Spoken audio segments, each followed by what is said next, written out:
Bienvenidos a un nuevo programa de Hombres y Negocio.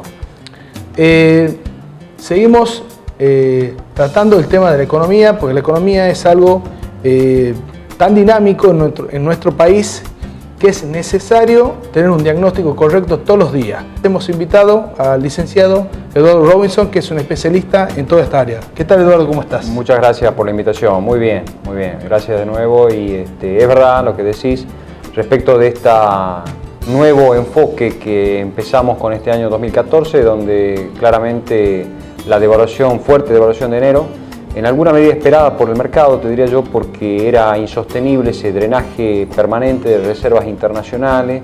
El Banco Central venía perdiendo reservas prácticamente casi 1.000 millones por mes, 1.500 millones por mes, entonces algo había que hacer.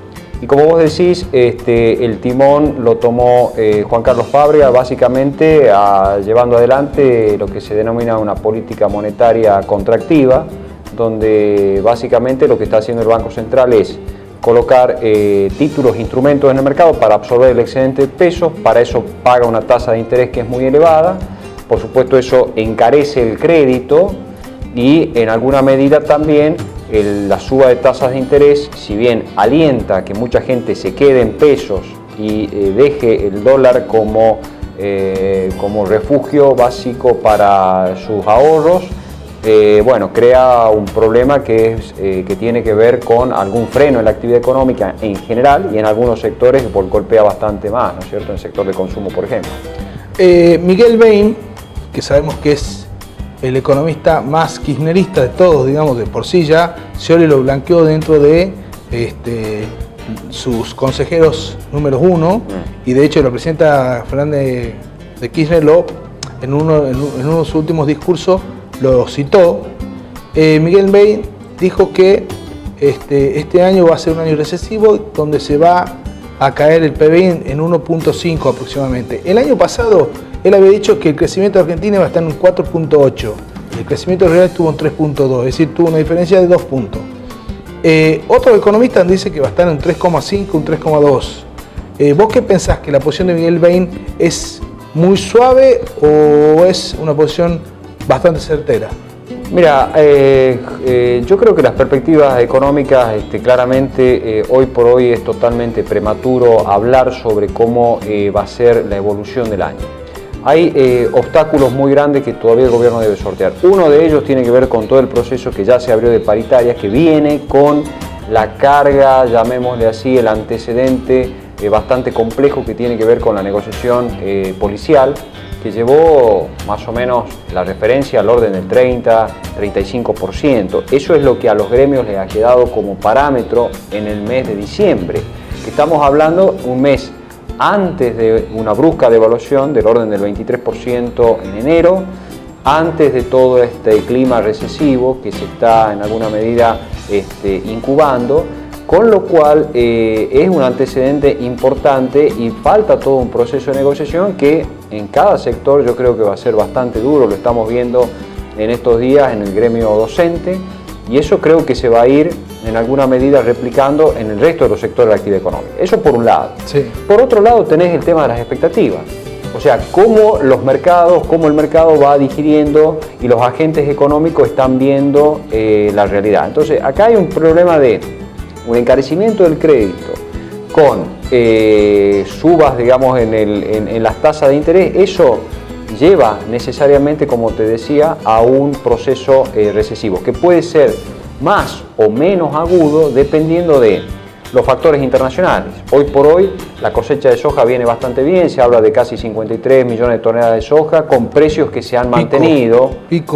Se han mantenido. En Chicago, 520, sí. Pico. O sea, con lo cual estamos, desde ese punto de vista, el mundo nos sigue dando una gran mano, y por supuesto eso alienta el flujo de dólares, que va a traer alguna tranquilidad cambiaria, si es que más o menos las expectativas del mercado se orientan más o menos como están hoy por hoy, con lo cual creo que en materia cambiaria puede haber un primer semestre relativamente estable. Pero eso va a depender mucho también del comportamiento fiscal, porque vos fijate, Juan Luis, la paradoja. Cuando en medio del proceso devaluatorio de enero, traumático por cierto, porque bueno, una semana los precios subieron, en algunos faltaba stock, en otros, en los supermercados, había retiro de bienes de las góndolas, etc. En paralelo, el Poder Ejecutivo estaba anunciando un nuevo plan social, que es el Plan Progresar. Sin entrar en los condimentos, si es bueno o malo el plan, te quiero decir que se estaba dando un anuncio de más gasto público, de más expansión fiscal. No entramos en la valoración de ese programa. Si sumamos la inflación, digamos, el retraso cambiario va a estar cerca de julio-agosto ya. Exacto. Las expectativas van a empezar a correr y la fuga del dólar va a ser... Exactamente. Entonces vos tenés hoy por hoy una devaluación que ya tenés comido un 23% de devaluación en el mes de enero.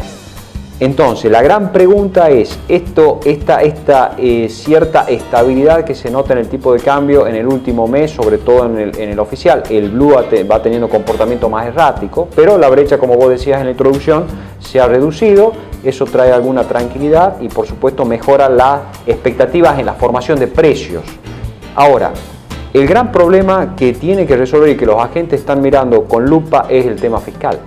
Porque acá el gran problema macroeconómico que está enfrentando el gobierno es, si sigue con este ritmo de gasto público, ¿cuál va a ser la fuente de financiamiento que va a tener el Estado?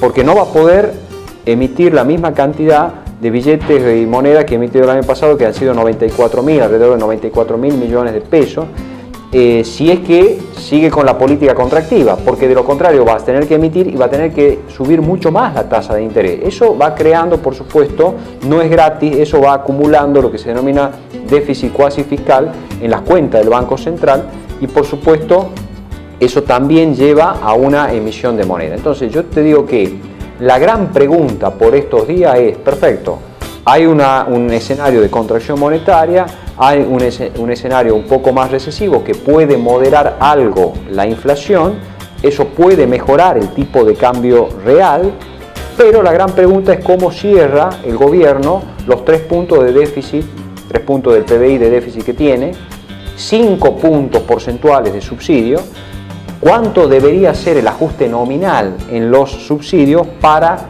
reequilibrar las cuentas. Claramente, vos haciendo incluso números gruesos, te das cuenta que en el periodo que le queda al gobierno no hay tiempo de mejorar las cuentas públicas, con lo cual, sin recurrir nuevamente a emisión monetaria, y si el gobierno no logra algún tipo de financiamiento internacional, yo creo que en pocos meses más puede volver a haber alguna inestabilidad en el mercado cambiario, porque claramente los agentes económicos van viendo que no cierra la brecha fiscal.